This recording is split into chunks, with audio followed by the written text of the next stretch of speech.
হরে কৃষ্ণ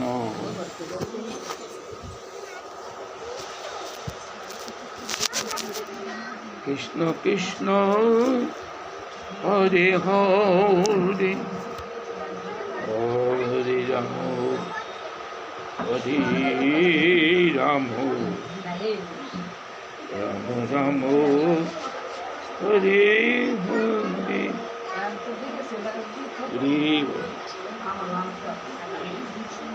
হরি বল হরি বল। কয়েক বছর পর আসলাম আমি মনে হয়। যাই হোক, এবারও আছি। বৌমা গেলেন, স্বীকৃত হলাম। কারণ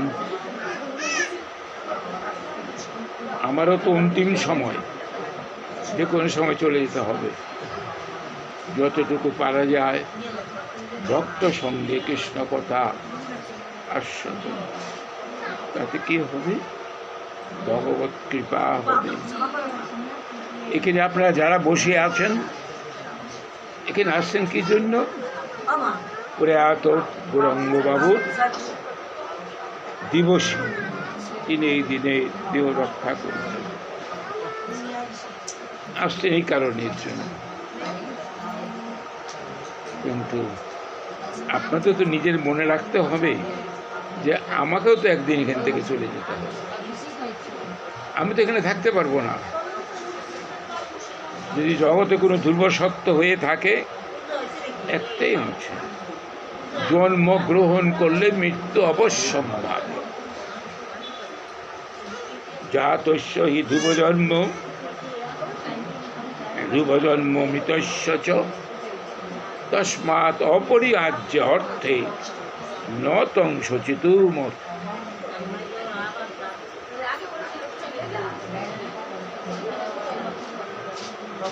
যে জন্মাচ্ছে তার মৃত্যু অবশ্যম্ভাবী, আর যে মৃত্যু হচ্ছে তার আবার জন্ম হবে। জীবকে তার কর্ম অনুযায়ী 84 লক্ষ যোনি ভেদ করতে হবে।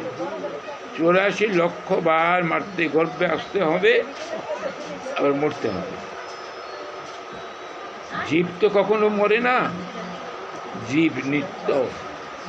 ভগবান যিনি পরমাত্মা, তিনি অবিনশ্বর, তার কোনো নশ্বরতা নেই, তার কোনো জন্ম মৃত্যু নেই। জীবের আছে, জীবের আছে। জীব যদিও তার অংশ, তথাপি তিনি অংশের জন্ম মৃত্যু অবশ্যম্ভাবী। জন্ম কেন দিলেন? জন্ম দিলেন এই কারণেই যে তার কর্ম অনুযায়ী বিভিন্ন জনিতে ভগবান তাকে প্রেরণ করেছেন। কেউ পশু হয়েছে, কেউ পাখি হয়েছে, কেউ জলচর, কেউ স্থলচর হয়েছে, কেউ স্থাবর হয়েছে, কেউ জঙ্গম হয়েছে, এরকম হয়েছে। সর্বশ্রেষ্ঠ মানব জন্ম ভগবান অনন্ত সৃষ্টি করেছেন। অনন্ত সৃষ্টি করে তিনি সর্বশেষ মানুষ সৃষ্টি করলেন। মানুষ তার অত্যন্ত প্রিয়। এই মানুষকে তিনি তার অমৃত লোকে ফিরিয়ে নেওয়ার জন্য শাস্ত্র আদি দিয়ে গেছেন। যে তুমি শাস্ত্র গুরু আত্মা রূপে আপনা জানান, কৃষ্ণ মোর প্রভু দাতা জীবের হয় জ্ঞান। কৃষ্ণ আমার প্রভু, আমি তার দাস। জগতে আসছি তার প্রীতিময়ী সেবার জন্য, ইন্দ্রিয় সেবার জন্য। এই অনিত্য স্ত্রী পুত্র পরিবার পরিজনকে সেবা করে তার মধ্যে ডুবে যাওয়া, মোহিত হওয়া, আসক্ত হওয়া, এর জন্য আসিনি। এটা হলো কেমন করে? এটা হলো একমাত্র ভগবানের মায়া। জগৎটাই মায়া, ত্রিগুণাত্মিকা মায়া। এই ত্রিগুণ আত্মিকা মায়া সত্যরজতম, এই মায়াকে অতিক্রম করা সম্ভব না।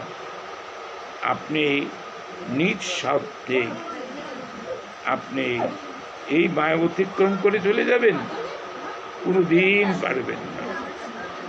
ভগবান গীতায় বলছেন, দৈবী এষা গুণময়ী মম মায়া দূরত্বয়া মামেব যে প্রবদ্ধন্তে মামেতাং তরন্তি তে।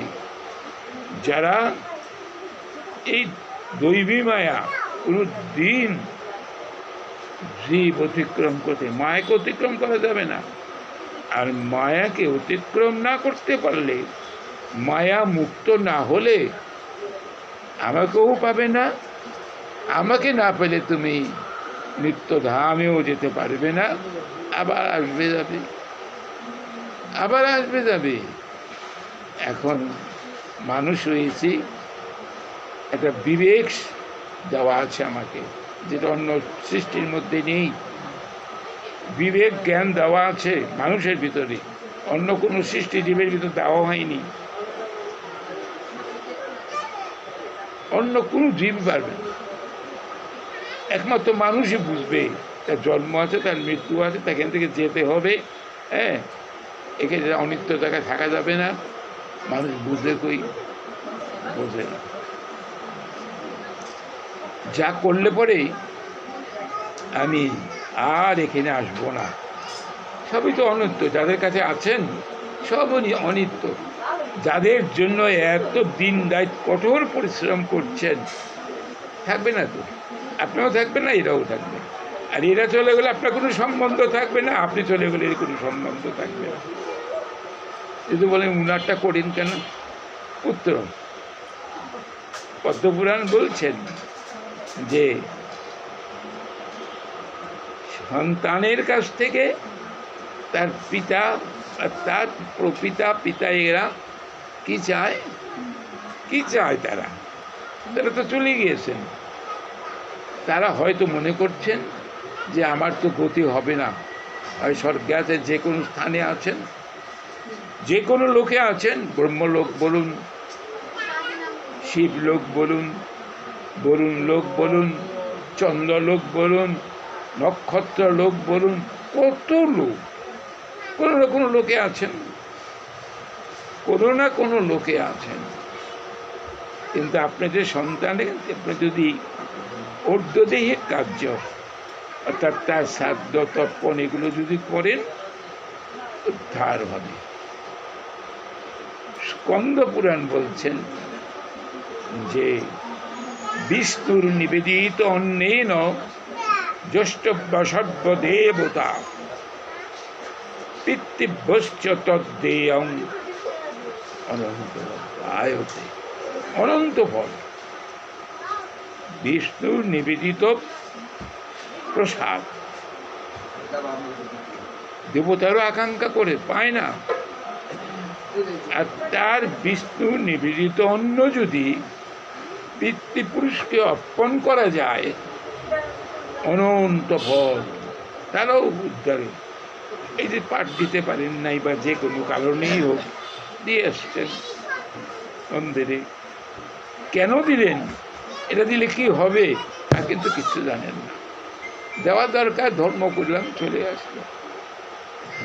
কিন্তু আমি যদি না বুঝে কেন দিলাম, আমি এর দেওয়াতে আমার কি হবে, দুজনেই উপকৃত হবে, দুজনেই। পদ্মপুরাণ বলছে স্বর্গে নিত্যন্তি পিতরৌপি যেষাং তেষাং কুলে বৈষ্ণবানাং ধিয়ো। এই বাংলাটা হলো এই, যে সমস্ত পিতৃপুরুষ, অতীত পুরুষ স্বর্গেই যান, আর যেখানেই যান, ব্রহ্মলোকে যান, যে কোনো লোকে যান, সেখান থেকে আর ফিরে আসতে হবে। আপনার পুণ্য ক্ষয় হলে সেখান থেকে আবার চলে আসে। যে ব্রহ্মাজি আমাকে সৃষ্টি করেছেন, যাকে বলা হয় ব্রহ্মলোক বা সত্যলোক, এই ব্রহ্মলোকের থেকেও ফিরে আসতে হবে, থাকতে পারবেন না, আবার আসতে হবে। তাহলে এমন কোন একটা লোক কি আছে যে লোকে গেলে আর যেখানে গেলে আমি রোজে ফিরে আসবো না? সেটাই হলো গোবিন্দের নিত্যধাম, আনন্দলোক, বৈকুণ্ঠ। যদ্গত্তা ন নিবর্তন্তে তদ্ধাম পরমং মম। যে ধামে গেলে জীব কোনোদিন ফিরে আসবে না, এটা আমার পরম জ্যোতির্ময় ধাম। ন তত ভাস হইতে শশী সূর্য শশাঙ্ক। প্রাকৃত জগতে সূর্য যেমন অন্ধকার দূরীভূত করে আলো বিকিরণ করে, অন্ধকার রাত্রে চন্দ্রমা লয় করে, আর চন্দ্র সূর্য থেকে অনুপস্থিত সেখানে অগ্নিদের আমরা আলো পাই। এই আলো আমার লাগবে।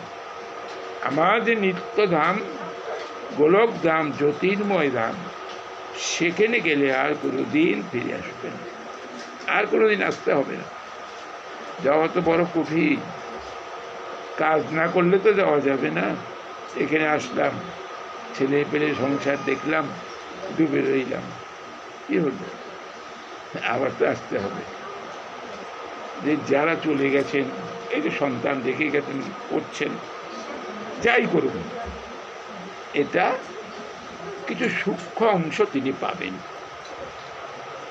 হয়তো বা যে কোনো কারণে এখনো তিনি সেই জায়গাটায় যেতে পারেন নাই, অর্থাৎ তার জন্মান্তরবাদ নিবারিত হয় নাই, আবার হয়তো জন্ম নিবে।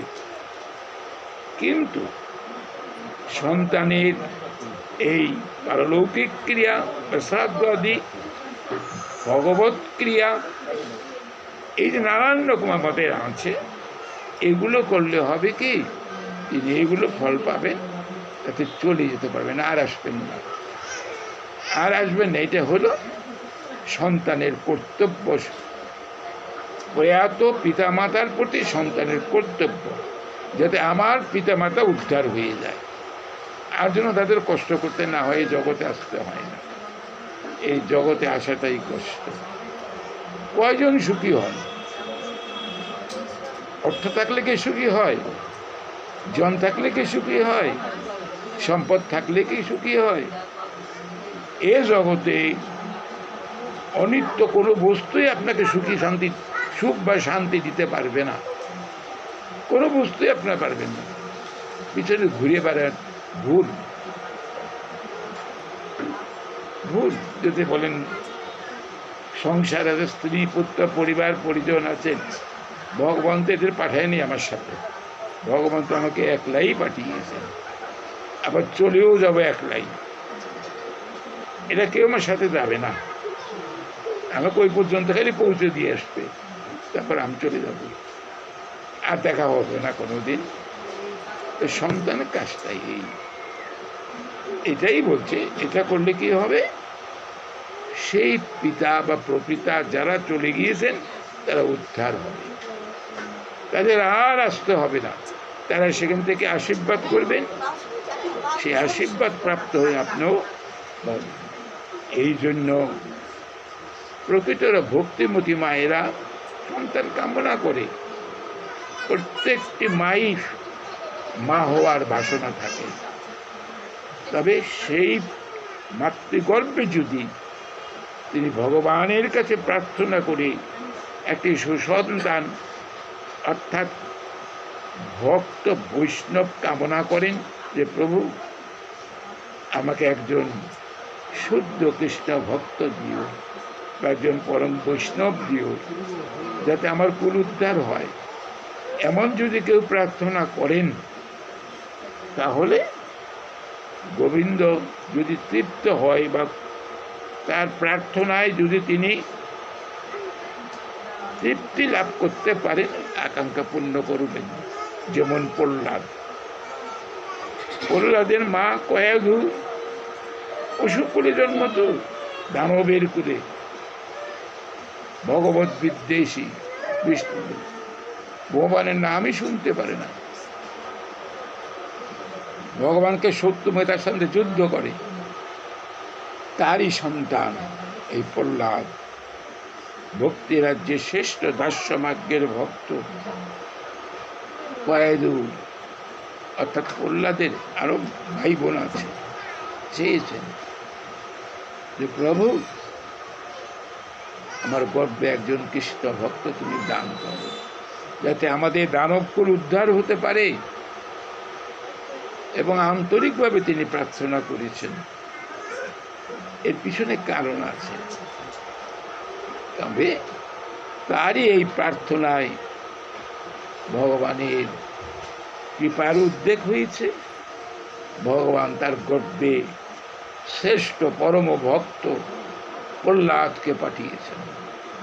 প্রহ্লাদ ভগবান বিষ্ণুরকে এতকে প্রীত করেছেন, তাকে তার সেবা করে তাকে এত সন্তুষ্ট করেছেন যে ভগবান তার পৃথিবীর সেবায় পরিতৃপ্ত হয়ে তাকে বলছেন, প্রহ্লাদ, তুমি তোমার পিতার জন্য ঠিক চিন্তা করো না, এটা তো আমার হস্তে নিহত হয়েছে, সে তো উদ্ধার হয়েই গেছে। আমি তোমার 7 কুল উদ্ধার করে দেব, তোমার 7 কুল আমি উদ্ধার করে নিয়ে যাব, চিন্তা করেন। আর বলি মহারাজকে বলছিলেন, বলি মহারাজ হলো প্রহ্লাদের নাতি, তাকে বলেছিল দেখো, প্রহ্লাদ যখন দেখলেন ভগবান বামনদেব এই বলি মহারাজকে বেঁধে রেখেছেন, তখন তিনি বলেছিলেন যে প্রভু, তুমি আমার কাছে অঙ্গীকারবদ্ধ যে আমার 7 কুল তুমি উদ্ধার করবে, তোমার 3 কুল মাত্র। প্রহ্লাদ আমার কথা কখনো ব্যর্থ হবে না। আমি তাকে বন্ধন করেছি কি কারণের জন্য? যে বড় অভিমান, যে আমি দানবী, আমার মতো দানশীল কেউ নেই, এই যে অভিমান, আমার ভক্তের কখনো অভিমান থাকা উচিত নয়, সেই জন্য আমি তাকে বনবাসে আবদ্ধ করেছি, বনবাসে আবদ্ধ করেছি। চিন্তা করো না, আমি এখনই মুক্ত করে দিচ্ছি, দেখে তুমি আসছো, আমি তোমার 21 কুল পর্যন্ত 21 কুল উদ্ধার করে দেব। 1 কুল 2 কুল না, 21 কুল উদ্ধার করে নিয়ে যাবেন।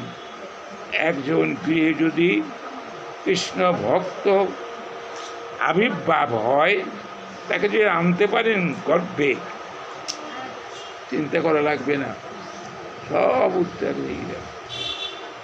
বড় কঠিন। আর আধুনিক যুগে মায়েরা এটা চায়ও না।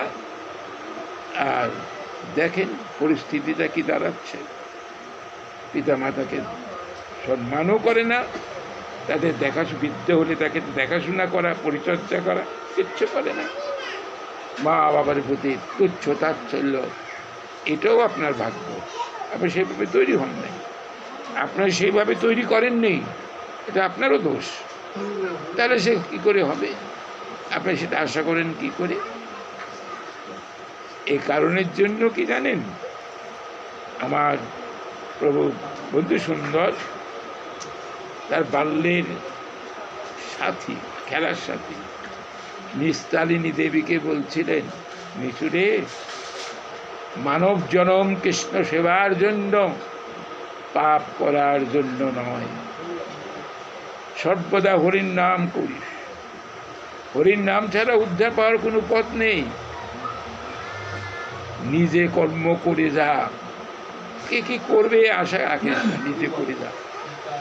তো বললেন নিজে করে যা, অর্থাৎ আমার উদ্ধারের কাজটা আমাকেই করে যেতে হবে। কে করবে আমার জন্য? আমার জন্য 7 তলা স্বর্গ বানিয়ে দেবে না, কিছুই করবে না, এই আমি জানি না। আমার পরোপেক্ষা করার কোনো প্রয়োজন নেই।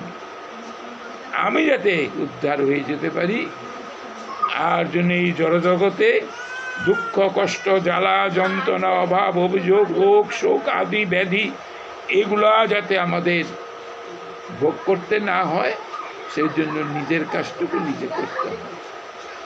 সেটাই হইল শ্রীহরি ভজন, কৃষ্ণ ভজন। যার যে স্বরূপকে তিনি ভজন করেন তাকে সেবা করা, ভজন করতে সেবা করা। গীতার ভাষ্যে বলছেন, যে ভজন্তি তুমাং ভক্তা মোহিতে তেষু চোপি অহম। যে আমাকে সেবা করে, মানে ভজন করে, সে আমার ভক্ত। আমি তার মধ্যে থাকি, সেও আমার মধ্যে থাকে।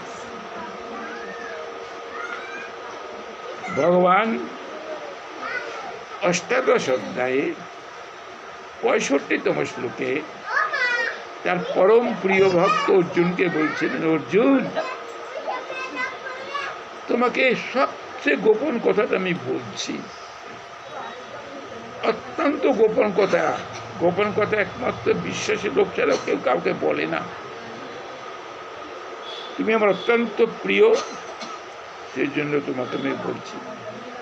অর্জুনকে বলতে তো আমরা তো শুনে নিলাম, আসলে এটা অর্জুনকে বলে নাই, অর্জুনের উপলক্ষে জগৎ জীবকে বলে গেছে।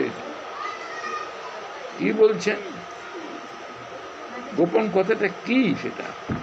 সেটা বলছেন, মন মনা ভব, মনটা আমাকে দেও। সংসারে ডুবে থেকো না, এই ছেলে এই মেয়ে, ও মুখ ও তেমুক, ওর পিছনে ডুবে ও চিন্তা করে কোনো লাভ নাই। তুমি কিছু করতে পারবে না, তোমার করার কিছু ক্ষমতাই নাই। অর্থ থাকলেই তারা আপনজনকে সে রক্ষা করতে পারে না, চলে যায়। তুমি তার জন্য চিন্তা করবে না, আবার চিন্তাটা করো। ভগবান বলছেন যে কি গোপন?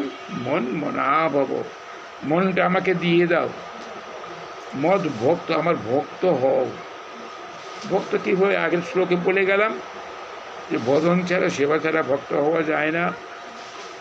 ভগবানের জন্য যারা সারাক্ষণ চিন্তিত, ব্যস্ত, উদ্গ্রীব, আকুল, ব্যাকুল হয়ে আছেন, তাকে পাওয়ার জন্য এই সমস্ত ভক্তের কথা তিনি বলছেন। ভক্ত হও, এই যে ব্রজ গোপিকার কথা। মদ যাজে, আমাকে পূজা করো। যাজন কথাটা পূজা করো। মাং নমস্কার, আমাকে প্রণাম করো।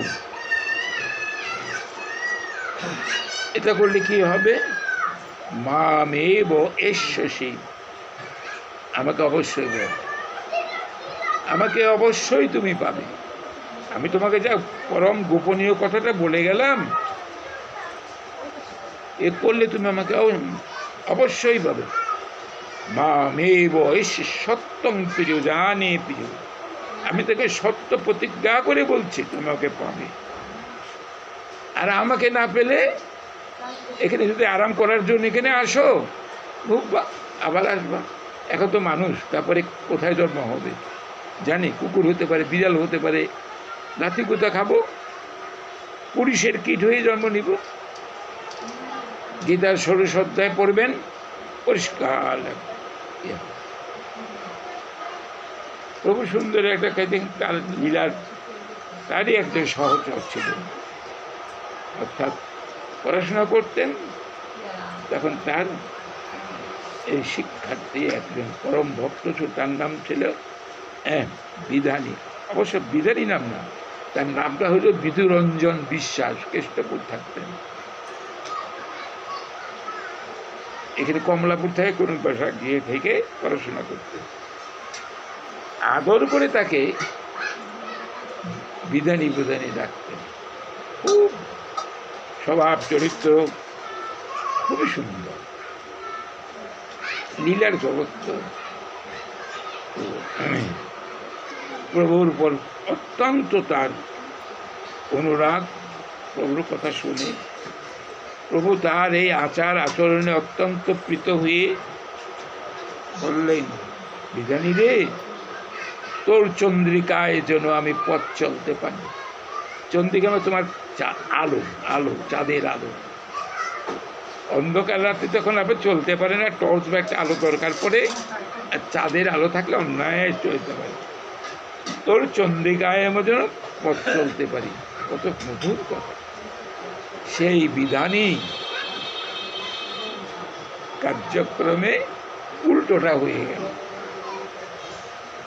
এখন প্রভুর কথা শুনে না, প্রভু সত্যের কাছে আসে না, যোশীদের সঙ্গ করল, অর্থাৎ প্রকৃতির সঙ্গে চলে গেল, কামিনী কাঞ্চনের ভিতরে চলে গেল। ও অনেক বুঝালেন, দেখ এর মধ্যে কি তোর মৃত্যু তো অনিবার্য, তোর মৃত্যু অনিবার্য। শোনে নাই, শেষে বালকদের দিনে শুনিয়েছেন ঠিক নির্দিষ্ট সময়ের মধ্যেই বলছে 3 মাসের মধ্যে মৃত্যু, ঠিক মরে গেল। তো মরে তো গেল, জন্মটা হলো কোথায়? এইটুকুর জন্যই বলা, জন্মটা হলো কোথায়? জন্ম শূকর হয়ে জন্মাইল, ভগবানের সাথী, অর্থাৎ শিক্ষাঙ্গনের একসাথে থাকতেন, এত ভালো, তার জন্মটা হলো শূকর। এমন সুন্দর মানব জন্ম পেয়ে, প্রভুর এত অপার করুণা পেয়ে সঙ্গ লাভ করে জন্মটা হলো শূকর। ওই শোনে নাই, যোশীর সঙ্গে সব শেষ করে দিয়েছে, কিচ্ছু রাখেনি, ওর মধ্যেই মত্ত, ক্ষণিক আনন্দে সেই ডুবেছে। এই আর হয়ে গেল মৃত্যু, হলো শূকর। শূকর হইলেও স্মৃতিটা অক্ষুণ্ণ ছিল, পূর্বজন্মে সে কি ছিল তার মনে ছিল। হ্যাঁ, এটা বলে জাতক, পূর্বজন্মের স্মৃতি থাকে। ভরত মহারাজ হরিণ জন্ম হয়েছিল পূর্বে, এসব জানে, ও সেই জানার পরে সে নিজে কাজ হয়।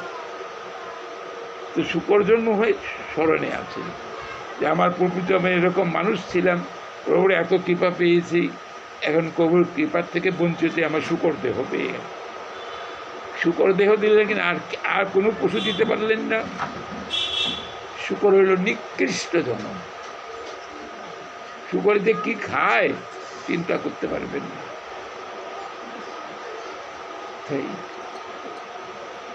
প্রভু এটাকে নিবারণ করলেন না কেন? এটা তো করতেও পারতেন, করেন নাই। উদ্ধার করে নিতে পারতেন জীব জগৎকে দেখাবার জন্য। একদিন প্রভু ওই জঙ্গলের ভিতর দিয়ে ঘুরতেছেন, আগে তো সুন্দর ছিল, প্রাকৃতিক দৃশ্যময় ছিল, এখন তো বাড়ি ঘর উঠিয়ে নানান একটা অন্যরকম করে দিল। ভক্তের সঙ্গে এমন সময় একটা শূকর কতগুলো বাচ্চা টাচ্চা নিয়ে এসে প্রভুর কাছে গড়াগড়ি দিলেন। মিনিট 2 ছিলেন, পরে গেলে চলে। এখন ভক্তরা এই আশ্চর্য ব্যাপার দেখে প্রভু এটা কি হলো? বলে এ কেউ নেই, এলো বিধানী। বিধানী এই শূকর জন্ম, কিন্তু শকুর জন্ম পাইলেও সে পূর্বে জন্মের কথা তার স্মরণে আছে। আমি কোথায় জন্ম ছিলাম, কেন আমার শূকর জন্ম হলো, আমি আবার শূকর জন্মের থেকে কীভাবে পরিত্রাণ পাবো, এই জন্য তার স্মরণে আছে। আমার চরণে মনে করো এখন সে মুক্ত হয়ে যাবে। ভগবানের এটাও লীলা, লীলা শক্তি। তাকে মানব জন্মে 30 বছর অপেক্ষা করতে হতো, ওই 2 বছর এটা কাজ হয়ে গেল। এও কৃপা। দেখলেন প্রভুর সাহচর্য, সান্নিধ্য, প্রভুর এত কৃপা পেয়েছেন, সেই কৃপার থেকে কর্ম অনুযায়ী বঞ্চিত হয়ে শূকর জন্ম হলো। এটা দেখাতে হলো যে এগুলো হয়। আপনি এবার পরবর্তীতে কোন জন্ম পাবো, কোথায় যাব, আর কি কৃষ্ণ নাম করতে পারবো, ইষ্ট নাম করতে পারবো, কিচ্ছুই জানি না। এই জন্য যে শ্রেষ্ঠ মানব জনম, দেবদুর্লভ জনম, দেবতারাই জন্ম চায়, এই জন্ম পেয়েছেন, সবসময় মৃত্যুর কথাটা চিন্তা রাখবেন। মৃত্যু কথাটা চিন্তা থাকলে পরে হিংসা, বিদ্বেষ, পরশ্রী, কাতরতা সব দূরে সরে যাবে। নিজেরা স্বার্থের জন্য কোনো চিন্তা থাকবে না। পরহিত ব্রতে ভগবৎ সান্নিধ্য লাভ, ভক্তের সঙ্গ করার জন্য তৈরি হয়ে যাবে, যে এগুলি দেহ মুক্ত হয়ে যাবে। আমরা এখানে আসছি এই কারণে, কিভাবে মুক্ত হয়ে যাব। মানব জনম শ্রেষ্ঠ জনম, দেবদুর্লভ জনম। এই জন্মে আপনি সহজে ভবসিন্ধু পাড়ি দিয়ে যেতে পারবেন, অতি সহজ, অতি সহজ। সেই সহজ পথটা আমার পতিত পাবন গৌর সুন্দর উন্মুক্ত করিয়ে দিয়েছেন এই কলিহত জীবের জন্য। সত্যে তেতায় দাপরে কঠিন ভজন ছিল, পরমায়ু ছিল অনেক বেশি। সত্যে ছিল পরমায়ু 1,00,000 বৎসর, তেতায় ছিল 10,000, দাপরে ছিল 1,000, কলিতে 100 বাঁচে না। এত অল্প সময়, এত অল্প সময়। সত্যে কি ছিল? ধ্যান। 30,000 বৎসর বসে গ্রীষ্মে অগ্নিকুণ্ড জ্বালিয়ে এই মাঘ মাসে জলের মধ্যে আকণ্ঠ জলে ডুবে ভগবানকে তপস্যা করেছেন। এত কঠোর তপস্যা। এখন যদি এটা করতে বলে করবেন? করবেন না। দূর এত কষ্ট করতে যাবে কেন? এখানে তো বুঝতে পারে না, পাখার দরকার পড়ে, এটা করে সেটা লাগে, কত কিছু দরকার।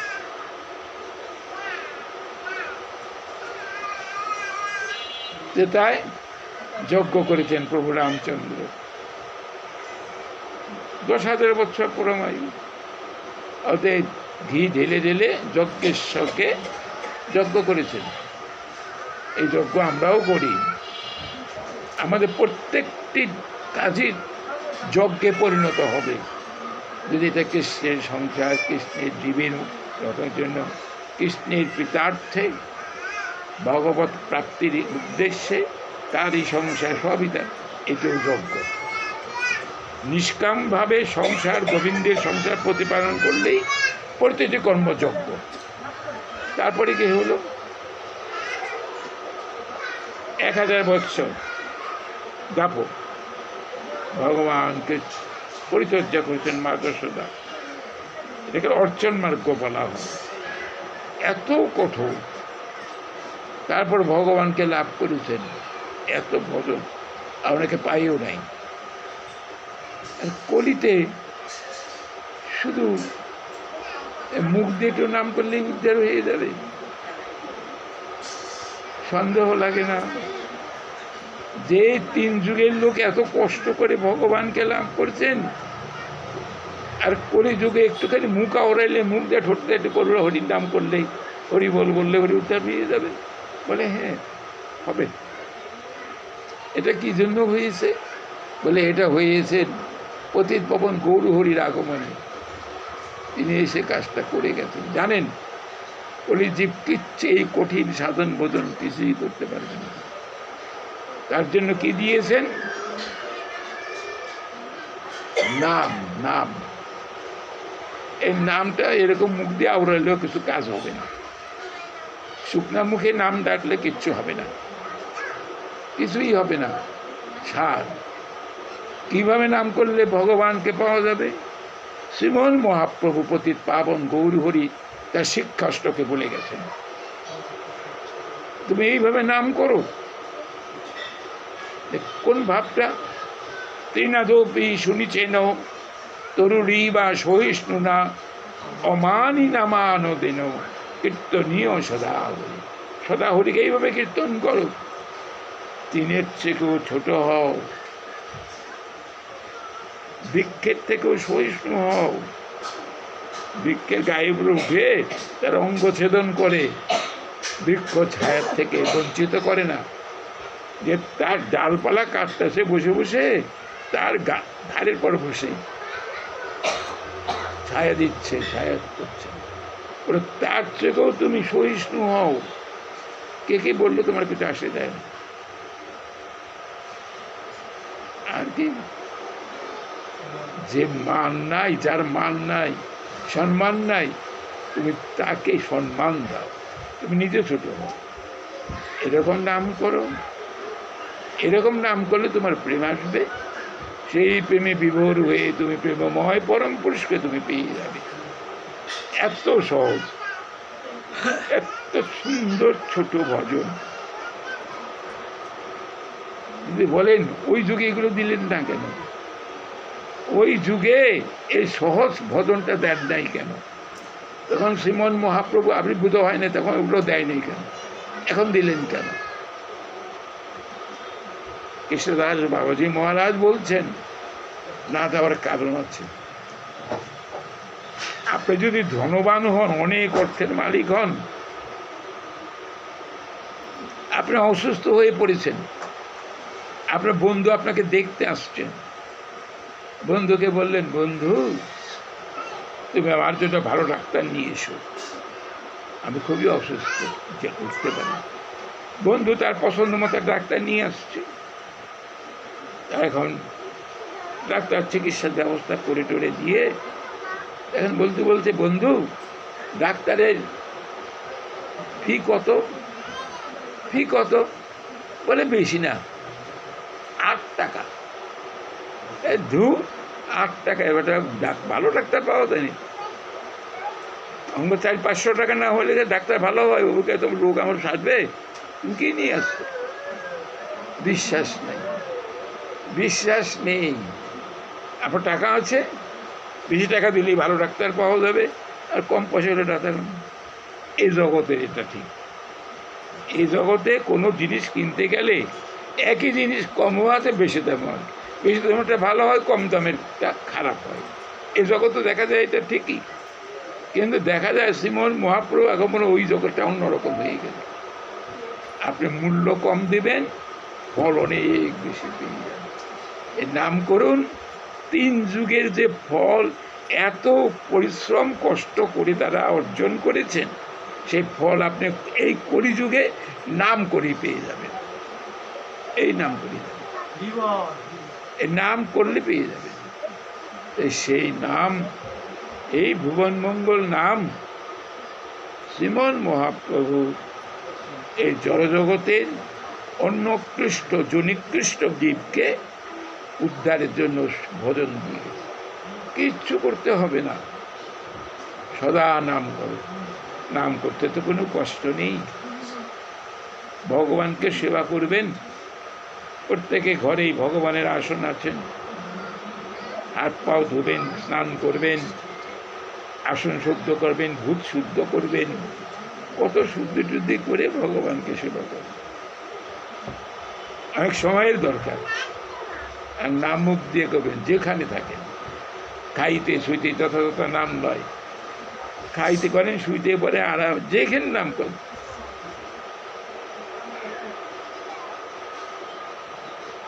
আপনার মুক্তি, আপনি উদ্ধার পেয়ে যাবেন। ওইসব কিচ্ছু লাগবে না, সর্বদা নাম করুন। এতই সহজ ভজন কলির দিবেন, সেটাও আমরা করব। দেখেন এই হরিবাসরে এসেও আন কথা শুনি বলেন, অন্য সময় তো বলেনি। এই ভক্ত সঙ্গে এসেও ওইসব কথা বলেন, তাহলে উদ্ধার পাবে কেমন করে? উদ্ধার পাওয়ার কোনো পথ নেই। এত সহজ সরল ভজন শ্রীমন মহাপ্রভুর তেজোধ্যায় হতে বিষ্ণু এদায়াং যত মখ দা পরে পরিচর্যায়াং করৌ তৎ হরিকীর্তনা। ভাগবতের শ্লোকে বলছেন, ওতে হরির নাম, হরির নাম, হরির নাম। বৃহৎ নারদীয় বলছে না, হরির নামই 3বার কথাটা বলছে, হরির নাম, হরির নাম, হরির নামৈব কেবলম কলৌ নাস্তেব নাস্তেব নাস্তেব গতির অন্যথা। অর্থাৎ ওই 3 যুগের 3টা না কথাতে সত্যতেটা তাপ, ওই ভজন করতে যেও না, কিচ্ছু হবে না, শুধু পরিশ্রম সার হবে। কলিতে যে যুগবতার আসছেন, তিনি যে যুগোপযোগীর নাম দিয়ে সেটা করো, সেটা করলে তুমি উদ্ধার হয়ে যাবে। আর যে নাম করতে হলে প্রেমের দরকার, শুকনা মুখে নাম হয় না, শুকনা মুখে কাম হয় না কিচ্ছু। অর্থাৎ ভিতরে আপনার ভালোবাসা থাকা চাই। প্রাকৃতিক জগতে যে কাজটাই করেন, সেই কাজে যদি আপনার মনের ভালোবাসাটা না থাকে, অনুরাগ না, সেই কাজ করতে যাবেন না। সে কাজ করলে আপনার বিরক্তি আসবে, আমরা আনন্দ হবে না, এটা প্রাকৃতিক জগতে দেখা যায়। যে কাজে আপনার মন নিবেশ করে কাজ করছেন, আনন্দ পাচ্ছেন। যেহেতু আপনি আনন্দ পাচ্ছেন বলে কাজটা করছেন, আর যদি আনন্দ না পেতেন আপনি কাজ করতেনই না। জীব আনন্দ আস্বাদন করতে চায়, সুখ চায়, পাবেন কোথায় অনাবিল সুখ? ভাগবত উত্তর দিচ্ছেন, এষাং পুরুষং সাক্ষাৎ প্রভরিশ্বরম ন ভজন্তি অবজানন্তি স্থানাদ্ভ্রষ্টা পতন্তি অদ। শ্রীমদ্ ভাগবতে চতুর্থ একাদশ স্কন্ধে চতুর্থ পঞ্চম অধ্যায় তৃতীয় শ্লোক। দেখো, সেই পরম পুরুষকে যারা জানতে চাইল না, তাকে ভোজন করলো না, তবে গতিটা কি হবে? এখন যে অবস্থানে আছে তার থেকে অধগতিতে চলে যাবে। গীতায়ও বলছে, চৈতন্য চরিতে এক কথাই বলছে। গীতায় বলছেন, অহংকারং বলং দর্পং কাম ক্রোধং সংশ্রিতা মামাত্মা পরদেহেষু প্রদ্বিংশ অভ্যসূয়কা তানহং দিশত পুরাণ কৃপামি অজস্রমশুবান আসুরেষু জনীষু আসুরি জনি আপন্না মূঢ়া জন্মনি জন্মনি মামপ্রাপ্যৈব কন্তেয় জানতে অধমাঙ্গতি। সব অধমের কথা বলব, কৃমি কীটা আদি নিকৃষ্ট দড়িতে ফেলে দেব। চৈতন্য কৃষ্ণদাস কবিরাজ গোস্বামী বলছেন, চারি বর্ণাশ্রমে যদি কৃষ্ণ নাহি ভজে, সধর্ম করিও সেই রৌরবী নরকে মজে। রোগ একটা নরক, যে কতগুলো কীট থাকে সেগুলোকে জীবকে এরকম তার মাংসগুলো কামড়ে কামড়ে খায়, ও যন্ত্রণায় জীব অস্থির হয়ে যায়। এটা বলে রৌরব নরক। আপনার চিৎকার কে শুনবে? কেউ তো শুনবে না, কেউ রক্ষা করতেও যাবে না। এখানে একটা অ্যাক্সিডেন্ট হলে একটা লোক দৌড়িয়ে গিয়ে আপনাকে উঠিয়ে নিয়ে কত সুস্থ পাবেন কোথায়? ওখানে কেউ তো নেই, আপনার কষ্টই করতে হবে। চৈতন্য ভাগবত আবার কথাটা বলছে, একই কথার পুনরাবৃত্তি। সেখানে বলছেন, ধর্ম অনুষ্ঠিত পুংসাং বিশ্বসেন কথাসু ন উৎপাদয়ে যদি রতি শ্রম এব হি কেবলম। চারি বর্ণ চারি আশ্রম, আমরা চারটা বর্ণে আছি, ব্রাহ্মণ ক্ষত্রিয় বৈশ্য শূদ্র। চারটা আশ্রম, ব্রহ্মচর্য গার্হস্থ বানপ্রস্থ সন্ন্যাস, চারই বর্ণা, চারটা বর্ণ, চারটা আশ্রম। কৃষ্ণ যদি না ভজন করে রৌরবে পরে মুসবেন। আর ভাগবত উত্তর দিচ্ছে আরেকটা, যে স্বধর্ম করি রৌ যদি নিজের ধর্ম সব করল, আমি গার্হস্থ ধর্ম আমি পালন করি, আমার সব আমি কর্তব্য করে দিলাম, কিন্তু কৃষ্ণ কথা শোনার যদি রুচি না জাগে, আগ্রহ হলো জানে আকুলতা ব্যাগে, তাহলে আপনার সব ধর্ম পণ্ডশ্রম।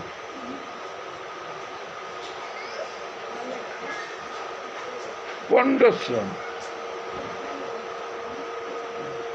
ভাগবত উত্তর দিচ্ছ, ভগবানকে ডাকুন। যখন মুক্ত তো দিয়েছেন, অঙ্গ প্রত্যঙ্গ যদি এখনো যে পড়েও যায়, মুক্ত আছে, মুখ দিয়ে নাম করুন। কারণ এটাও যখন কখন চলে যাবে এও বলতে পারবেন না। দেখেন অনেকে 15-20 দিন নির্বাক হয়ে পড়ে থাকে, নল দিয়ে খাওয়াতে হয় কেন? এমন কিছু কাজ হয়েছে যে তার দুষ্কর্মের ফল এই জন্মেই দেখিয়ে দিয়ে যাচ্ছে। দেখো দেখো পরিণতিটা কি। এই তো তখন কিন্তু ভগবানের কাছে আপনি তো মুখ দিয়ে কথা বলতে পারবেন না, কান দিয়েও শুনবেন না, মনে মনে সে অনাদির আদি সর্ব কারণের কারণ সেই জগদীশ্বরের কাছে প্রার্থনা করতে, ঠাকুর আমার অপরাধগুলো সব ক্ষমা করে দিয়ে আমাকে এখন এখানে এই যন্ত্রণার থেকে মুক্ত করে দাও, তখন আমি করব। এখন ভালো আছে, সুস্থ আছে, করব না। ভগবানকে ডাকুন, সবসময় মনে রাখুন এখন আছে একটু পর থাকবো না, এখন আছে একটু পর থাকবো। বাবাজি আমাদের শুনে বলছেন, নিঃশ্বাস নহি বিশ্বাস পদারুদ্ধতে ভবিষ্যতি আবাল্লাতে যোক্তব্যম হরির নামৈব কেবলম। নিঃশ্বাসকে বিশ্বাস করো না, যে কোনো সময় বদ্ধ হয়ে যাবে। এই শ্বাস আর প্রশ্বাস ছাড়ছ, কোন সময় বদ্ধ হয়ে যাবে তুমি জানো না। শ্বাসে প্রশ্বাসে হরির নাম করো। তারা তো কত কথাই বলে গেলে, আমি কতটুকু করলাম। এই যে বৎসরান্তে আসছে বা কয়েক বছর পরে আমি আসলাম, শুনছেন কথাগুলো, কতটুকু কার্যকর করছেন। যদি নিজের জীবনে আরোপিত করে যদি কিছুই না করেন, শোনাই ব্যস্ত, শোনাই রইল, শোনা হবে না, শোনাই থাকবে। তবু ভগবান বলছেন, শ্রীনতাংশকতা পুণ্য শ্রবণ কীর্তন হৃদন্তভদ্রাণী বিদুনাতি সুইচ্ছাত্তাম। ভাগবতী 14তম শ্লোক। শুনো আমার কথা, তুমি শোনো, একটু সময় করে যেখানে কৃষ্ণ কথা হয় সেখানে গিয়ে কৃষ্ণ কথা শোনো। শুনলেই তোমার মহাপুণ্য হবে। তুমি যে কারণে আমার কথাগুলো শুনতে চাও না, সে কারণগুলো আমি দূর করে দেব। শোনো, আমার বীর্যময়ী কথার সাথে সাথে আমি তোমার ভিতরে ঢুকাই যাব, তোমার ভিতরে প্রবেশ করে তোমার ভিতরে জন্ম জন্মান্তর যে সমস্ত কলমশ মানে পাপ অপরাধ আমি ধুয়ে মুছে পরিষ্কার করে দেব। তোমার কিছু করতে হবে না, আমি করব। শোনো আমার কথা। ভগবান এত কথা, সহজ কথা বলছেন, হ্যাঁ দেখেন, তা আমরা কিছু করব না। এখন যার যার অবস্থা, এখন আসছেন এখানে, এখন আসছেন সুন্দর একটা সংসারে, কোনো চিন্তা নাই, ভাবনা নাই। ভগবান আপনাদের পূর্বজন্মের যে কোনো কারণ হোক সুন্দরভাবে জীবনযাপন করছেন, খাচ্ছেন পড়ছেন, কোনো দুঃখ জ্বালা যত নাই। কখন এসে উপস্থিত হবে দুঃখ চিন্তাও করতে পারবেন না, কখন আসবে চিন্তা। সুখ দুঃখ চক্রানি বর্ততে, আসবে যাবে, তাই হবে। ভগবানকে ডাকুন, ভগবানকে ডাকলে পরেই এগুলোর থেকে পরিত্রাণ পাবে। তাছাড়া মরতে হবে সকলকে। এই বোধ এবং এই ভাবটা সব সময় মনে রাখবে যে আমার তো মরতে হবে। এই মরণ কথাটা চিন্তা করলেই সুখদেব গোস্বামী পরীক্ষিত মহারাজকে জিজ্ঞেস করলেন, মহারাজ, জীব এত বিষয়াসক্ত যে বিষয় শেষে কোনো দিকে যেতে চায় না, বিষয় ডুবে দেখে। তবে এক সময় তাকে যেতে হয়। যখন সে দেখে মৃত্যু অথবা পথযাত্রীর জীব মনে চলছে, শ্মশানে নিয়ে যাচ্ছে, তখন তার মনে পড়ে, তখন তার এই বিষয়ের সত্য থেকে মনে জগন্নাথের চরণে যায়, তার আগে যায় না। এই হলো আমাদের আজকে ভাগবত আনছে ঠিকই, ভাগবত, চৈতন্য চরিতামৃত, গীতা, অনেক শ্লোক আপনাদের বলে গেলাম, মুখ দিয়ে বলে গেলাম, অনুভবটা আমার ভিতরে নেই। বিদ্যাপতি আক্ষেপ করে বলছেন, বিদ্যাপতি মিথিলার পরম ভক্ত, বলছেন কত সমুখ ভক্ত, সব অনুমান, সব মানে আসলে ভগবত তত্ত্ব কেউ কিছু বুঝে না। কত বিদগ্ধ রস অনুমায়ী, অনুবায়ী পেফুলনাথ হয়ে অনুভব সম্পন্ন একজন ভক্ত আমার জগতে কপালে মিলে নাই। অনুভবী পেখল না কয়ে বিদ্যাপতি কয়, প্রাণ জুড়াইতে লাখে না মিলিল এক লাখের মধ্যে একজন। গীতায়ও আছে এটা, শব্দ 3য় শ্লোক।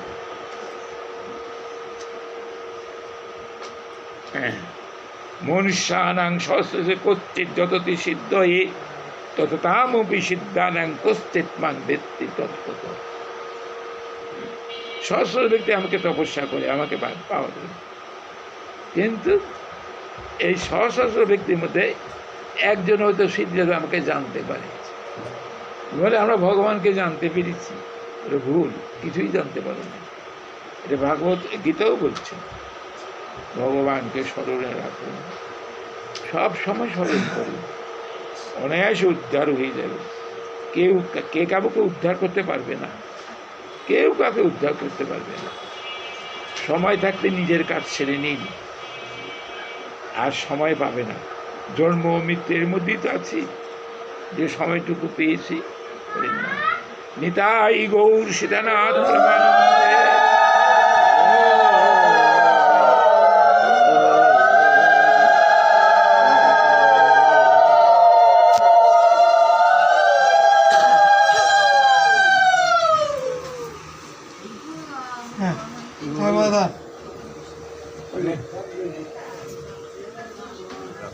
Ramu dari Jakarta.